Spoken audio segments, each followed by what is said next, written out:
At nga pala mga katuka, meron tayong good news at saka bad news. Ang good news, etong mga possible po natin dito na mga kelso ay ang kanyang parents or yung kanyang ganador na ginamit is champion po today. Pang 3 win po nila yon. And then ang sad story naman po is hanggang 3 win na lang po.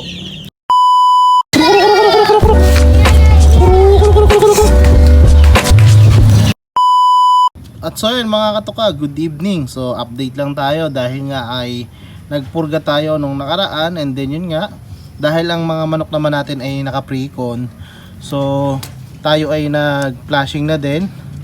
So bala ko po na mag-breed na ngayong month na to, dahil nga is kulang na po tayo ng mga pan-display doon sa manukan ng aking ama doon sa Taal, Batangas. So eto nga palang ating pure white jacket is i-infuse ulit natin sa ating kanawayon.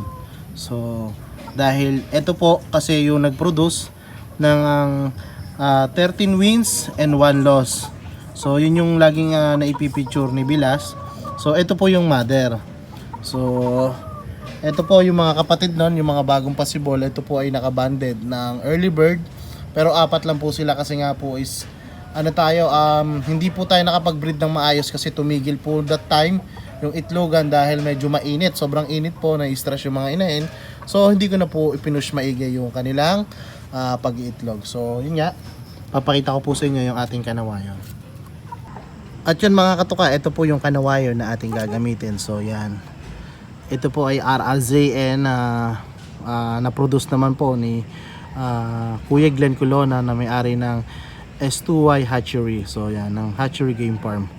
So yan, ito ang ating napakabait na kanaway. At nga pala mga katuka, meron tayong good news at saka bad news. Ang good news, etong mga possible po natin dito na mga kelso ay ang kanyang parents or yung kanyang ganador na ginamit is champion po today. Pang 3 win po nila yon. And then ang sad story naman po is hanggang 3 win na lang po dahil meron siyang ininda, hindi na po kinaya. So at least naka 3 times wins po siya. And then yung lolo din ng mga to is 3 times win.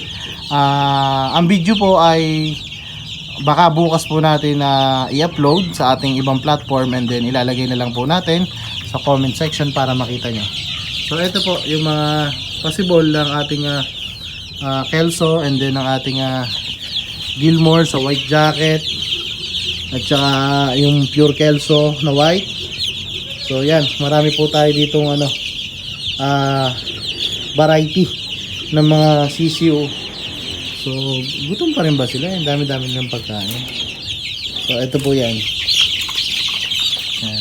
Andun po yung iba, yung medyo malaki na, kasi ito po ay nung 5 po na pisa yung last batch eh.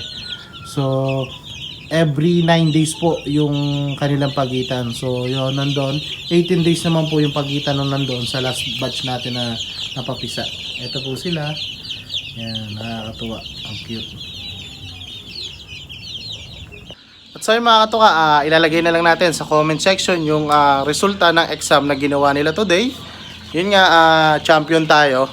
So yun nga lang, sad story, hindi na po kinaya ng ating isang materyales, pero at least kahit papano is naka-3 siya.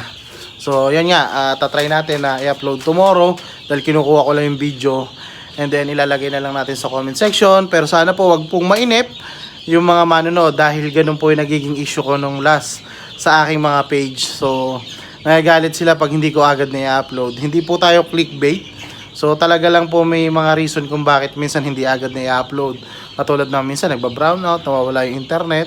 Pero at least na i-upload naman natin. Hindi nga lang ganong ka-updated. At least kahit paano na isisingit natin. At so yun lang mga katoka, please like and share and follow for more. Thank you!